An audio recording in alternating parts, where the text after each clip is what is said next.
Vamos a revisar los sistemas isotérmicos a densidad variable. Bien, esto va enfocado principalmente a reacciones en fase gas, donde tenemos reacciones de este tipo, A más B, que nos da R o S o C más D. Bueno, para este ejemplo vamos a manejar esta nomenclatura, ¿no? A más B, que nos da R más S. En estas reacciones, cuando se llevan a cabo a presión y temperatura constante, puede o no haber un cambio en el número de moles. ¿Sí? Entiéndase por el número de moles. Es la suma de los moles de A más los moles de la suma de B a la entrada, suponiendo que R y S es 0. Y los números de moles de R y de S al final de la reacción, ¿no? Es decir, cuando tenemos un cambio en el número de moles en base a esta estequiometría, por ejemplo, si aquí cada coeficiente valiera 1, A vale 1, B vale 1, R vale 1 y S vale 1, aquí tenemos un total de 2 moles como reactivos y un total de 2 moles como productos, por lo cual aquí no habría un cambio de número de moles, ¿no? El número de moles de reactivos es igual al número de reactivos de productos. Pero cuando tenemos un caso en el que sí es diferente este valor respecto a este, hablamos de que tenemos un incremento o una disminución en el volumen del sistema. Es decir, dependiendo si nuestra reacción cambia el número de moles con respecto a la estequiometría, podemos decir que va a ser una reacción a volumen variable o volumen constante. ¿Sí? Para este tipo de reacción ya planteamos en algún ejercicio lo que es el balance molar. ¿Ok? Vamos a retomar estas ecuaciones del balance molar. ¿Ok? También las tenemos en unidades de concentración. Recuerda que tenemos concentración de A es igual a CA0 por 1 menos XA. Vamos a llegar a esa misma ecuación, pero requerimos partir inicialmente del balance molar. Este es el balance en moles, ¿ok? El número de moles de A yo lo puedo calcular si conozco la conversión. Para cualquier valor de conversión, si multiplico los moles de A que yo tenía inicialmente por la diferencia de 1 menos la conversión de A. Y siguiendo los balances molares, para B lo puedo hacer de esta manera, para R de esta manera y para S de esta manera. Bien, si quisiéramos conocer el número de moles totales para cualquier valor de conversión, al inicio únicamente tenemos reactivos, sería A y B, pero para cualquier valor de conversión, ya que la reacción ha comenzado, estos moles totales no serían sino que la suma de los moles de A, B, R y S. ¿Sí? Los moles de todos los componentes que están participando, tanto reactivos como productos, serían nuestros moles totales. Si sustituimos estas ecuaciones de cómo calcular los moles de A, B, R y S en esta expresión que pusimos aquí, para la sumatoria de moles totales, llegaríamos a esta expresión de aquí, ¿no? Y nos vamos a encontrar que en todas estas expresiones tenemos moles iniciales de A, moles iniciales de B, moles iniciales de R y moles iniciales de S. ¿Ok? Y decíamos que si sumamos todos esos moles totales, todos esos moles nos dan moles totales. Entonces, si sumamos Na0, Nb0, Nr0 y Ns0, serían moles totales iniciales. ¿Ok? Y todos los demás términos vemos que tienen en común los moles iniciales de A0 por el valor de conversión de A. ¿Sí? Los agrupamos y nos queda de esta manera, ¿no? Na0xa, Na0xa, Na0xa, Na0xa, y es un factor común que lo podemos ocupar para factorizar. Bien, entonces factorizando, y para que al momento de multiplicar esto por A nos quede esto mismo acá, vamos a dividir todo entre A, ¿no? Aquí tenemos factor común para estos tres términos, excepto este término. Entonces lo que hacemos es dividimos este entre A y lo multiplicamos por A para que no se afecte su valor numérico, ¿no? Entonces aquí estamos, este primer término lo estamos dividiendo entre A y lo estamos multiplicando por A, ¿no? Y para B simplemente estamos multiplicando por este término, pero como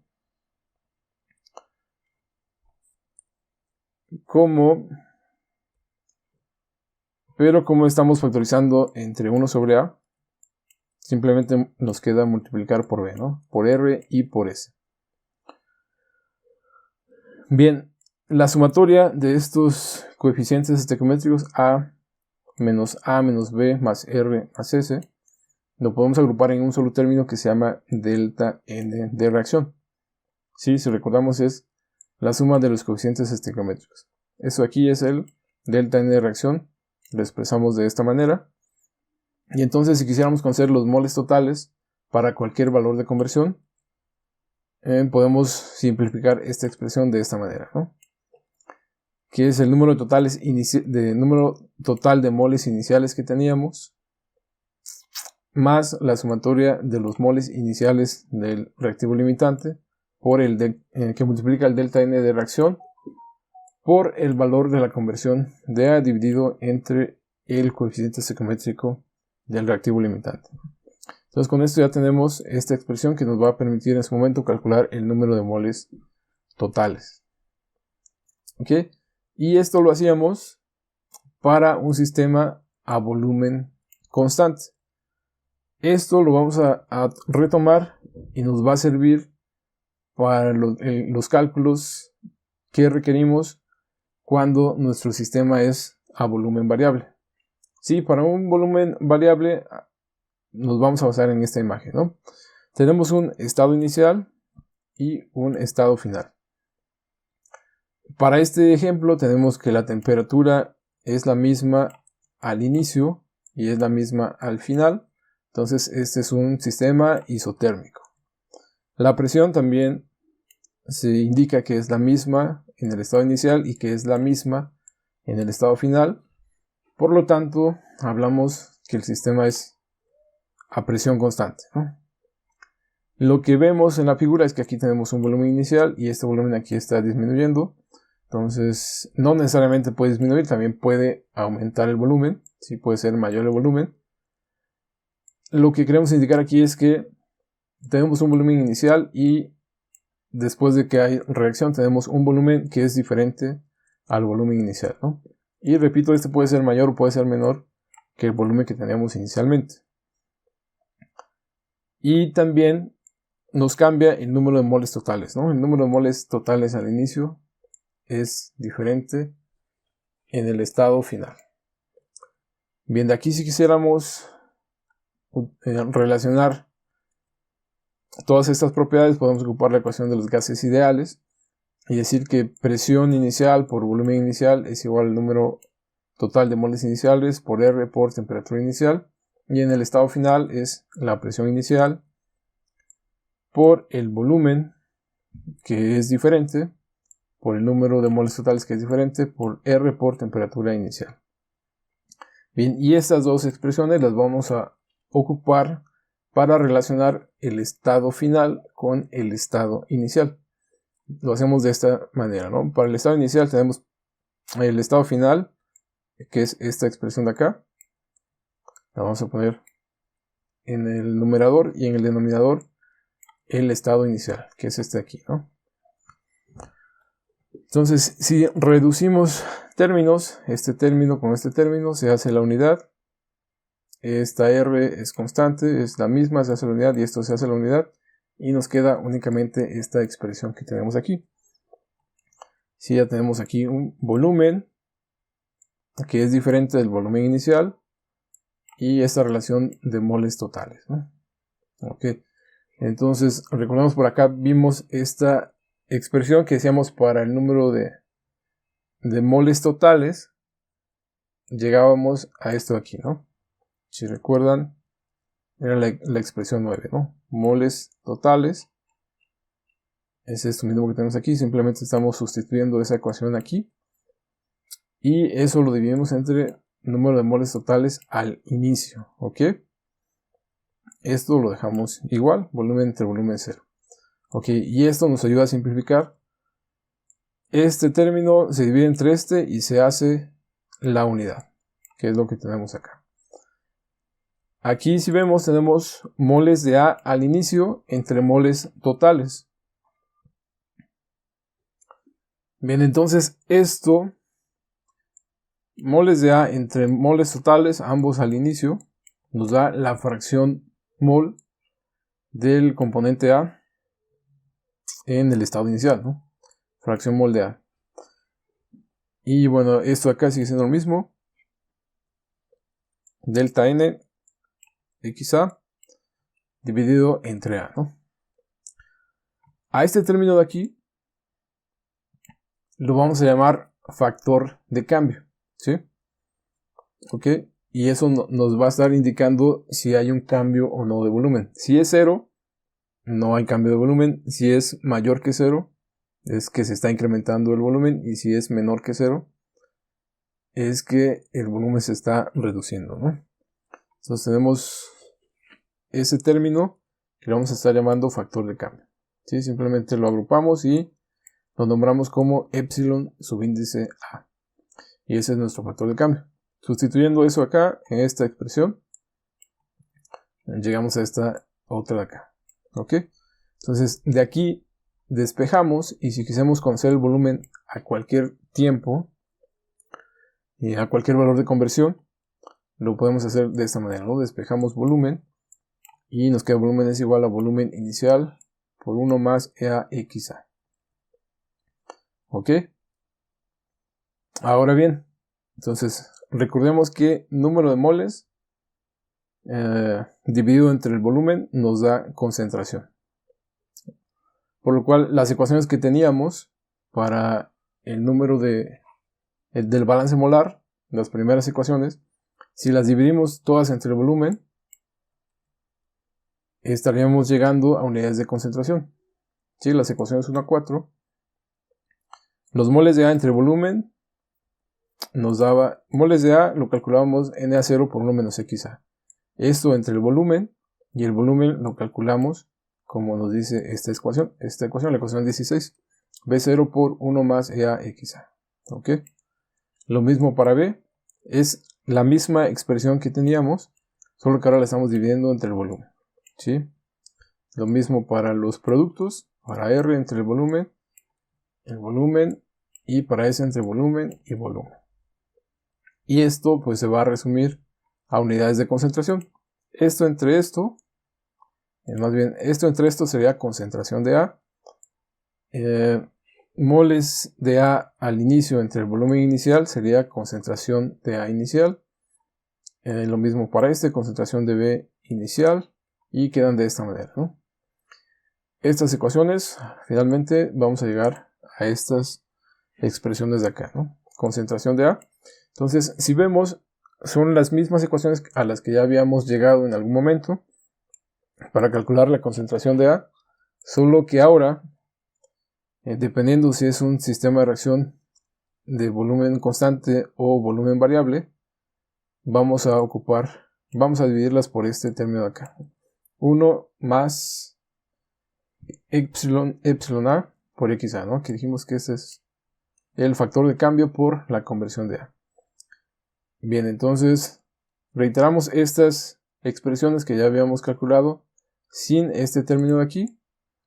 Ahora solamente lo incluimos y se modifican de la siguiente manera para conocer lo que es el valor de la concentración de A, concentración de B o de los productos, en este caso R y S, ¿no? Que si tenemos los productos como C y D, pues sería esta para C y esta para D. Bien.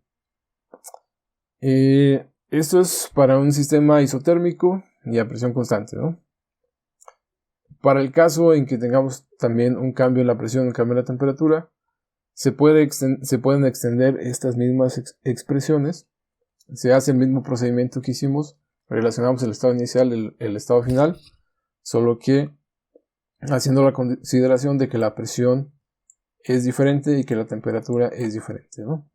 Y habría que multiplicar nada más las expresiones que ya obtuvimos para las concentraciones de reactivos y productos por este término de acá. ¿Sí? Es el mismo para todos los casos y se puede utilizar, ¿no? Cuando hablamos ya de un gas que no es ideal, a altas presiones, además de esta expresión que ya tenemos, habría que afectarlo por la relación de factor de compresibilidad. ¿Ok?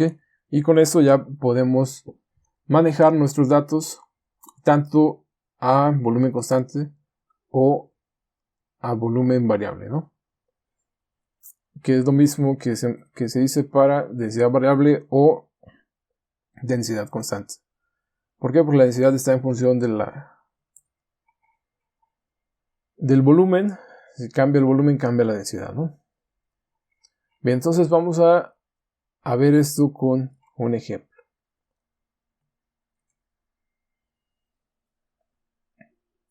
Te invito a que te suscribas al canal, nos ayudas a generar más y mejor contenido.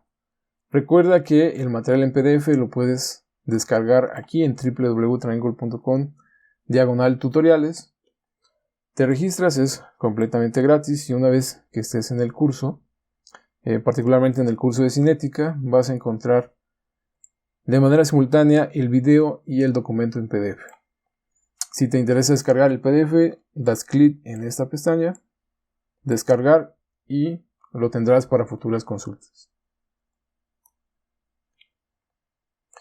Este ejercicio ya lo resolvimos previamente sin utilizar estas ecuaciones para volumen variable o densidad variable. Y teníamos los datos, una reacción A que nos da R y S. Se decía que el reactivo A se preparaba en refrigeración y se metía de una manera muy rápida a un baño de agua hirviendo y se verificaba por ahí el cambio de presión, ¿no? Y como se lleva a densidad constante, y esta es la columna de milímetros de mercurio, ¿no? 1000 milímetros de mercurio.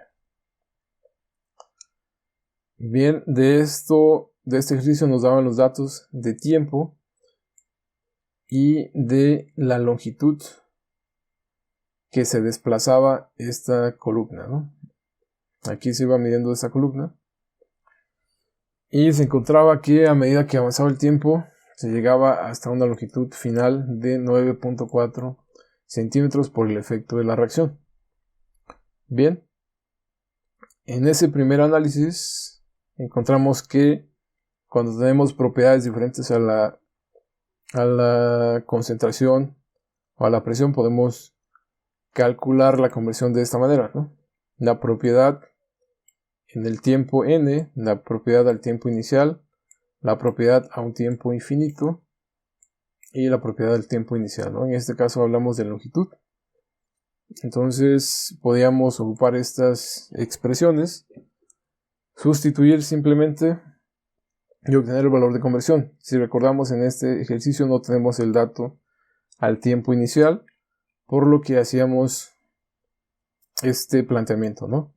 Teníamos que un mol de A me daba 2 moles de producto y lo relacionábamos con la longitud. La longitud inicial de A iba a ser, tendría que ser 2 veces los productos.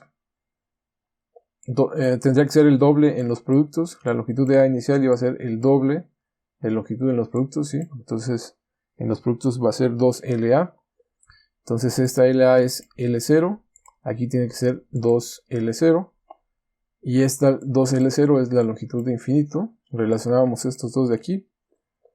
Nos queda así, ¿no? 2L0 es igual a longitud al infinito. Despejábamos L0. Longitud al infinito entre 2. Nos daba 4.7, ¿no? O sea, quizá este planteamiento pueda resultar a veces un poco confuso al hacerlo. Pero ahora que ya conocemos estas expresiones para volumen variable o densidad variable, vamos a ver que podemos llegar a este resultado de manera mucho más sencilla. ¿Sí? Retomamos la ecuación 16, ¿no? Para el cálculo de volumen, tenemos que es esto, ¿no? Volumen es igual al volumen inicial por 1 más el factor de cambio por la conversión. ¿Ok? Bien, entonces aquí, si lo relacionamos este volumen con la longitud al infinito, esta sería la longitud inicial. Únicamente necesitamos conocer el factor de cambio y la conversión. Entonces, para este tipo de sistemas, se asume que al infinito, a un tiempo muy muy largo, el valor de esa conversión va a ser 1, ¿no? Y ese factor de cambio lo calculamos de esta manera, ¿no? La fracción inicial de A, aquí la estequiometría de la reacción es esta. Como reactivos tenemos A únicamente. Entonces al tiempo 0 nada más tenemos A, entonces esta fracción de A vale 1. Delta N, dijimos que serían los coeficientes estequiométricos de los productos, la suma de los coeficientes estequiométricos de los productos menos la de los reactivos. Entonces aquí sería 1 más 1 menos 1, que es esto que tenemos acá. 1 más 1 menos 1 multiplicado por esa fracción nos va a dar 1. Y además lo vamos a dividir entre el coeficiente estequiométrico de A, que es 1. Todo esto nos da 1. Sustituimos este valor de factor de cambio y asumimos que esta conversión es de 1 al tiempo infinito. Entonces aquí nos queda 1 más 1 por 1.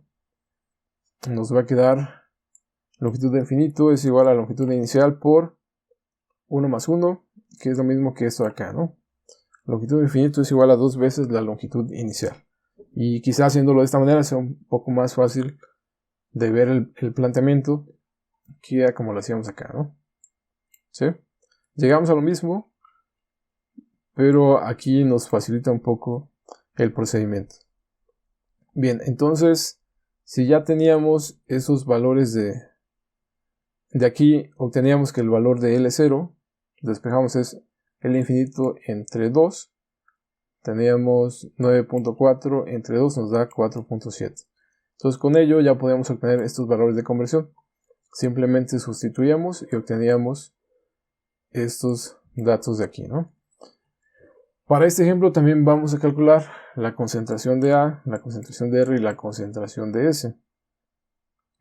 Bien, y para ello nos vamos a apoyar de las ecuaciones que ya tenemos expresadas en términos del cambio, del factor de cambio, ¿no? Que son estas de aquí, ¿no? Para CA, en función de esta expresión que involucra el factor de cambio, para R y para S, incluyendo la expresión para el factor de cambio, ¿no? Estas de aquí. Bien. Si vemos en estas ecuaciones, necesitamos calcular primero CA0, ¿no? CA0, el factor de cambio ya lo tuvimos, dijimos que era 1. Únicamente nos resta encontrar el valor de CA0. Para encontrar ese valor de CA0, partimos de que tenemos un baño de agua hirviendo. Vamos a suponer que estamos a nivel del mar, que la temperatura son 100 grados centígrados. Y también los cálculos se deben hacer con presión absoluta. Se nos da una columna de mercurio de 1000 milímetros de mercurio. A esto debemos sumar la presión atmosférica, que son 760 milímetros de mercurio. Entonces, en total estamos hablando de 1760 milímetros de mercurio. ¿Ok? Esta presión la dividimos entre 760 para que nos quede en atmósferas, si es que vamos a ocupar este valor de R, ¿no? De 0.082057 atmósferas litros sobre gramo mol Kelvin. La temperatura hay que pasarla a grados Kelvin. A los 100 le sumamos 273.15 y vamos a encontrar que la concentración inicial es de 0.07563 gramos mol por litro. Bien, y una vez que ya tenemos ese valor de concentración inicial, podemos utilizar estas expresiones que ya dedujimos para calcular la concentración de A, la concentración de R y la concentración de S, ¿no? Es simplemente sustituir. La concentración de A la calculamos como se muestra en la ecuación, en esta ecuación de aquí, 0.07563, y ese es mi valor de CA0. R0 vale 0 y CS0 vale 0, ¿no? Ocupamos esta expresión y esta expresión y estos son los resultados a los que debemos llegar. Bien, y aquí estamos resumiendo todos esos datos de concentración para los diferentes tiempos y los diferentes valores de conversión. No olvides suscribirte, dale like y comparte.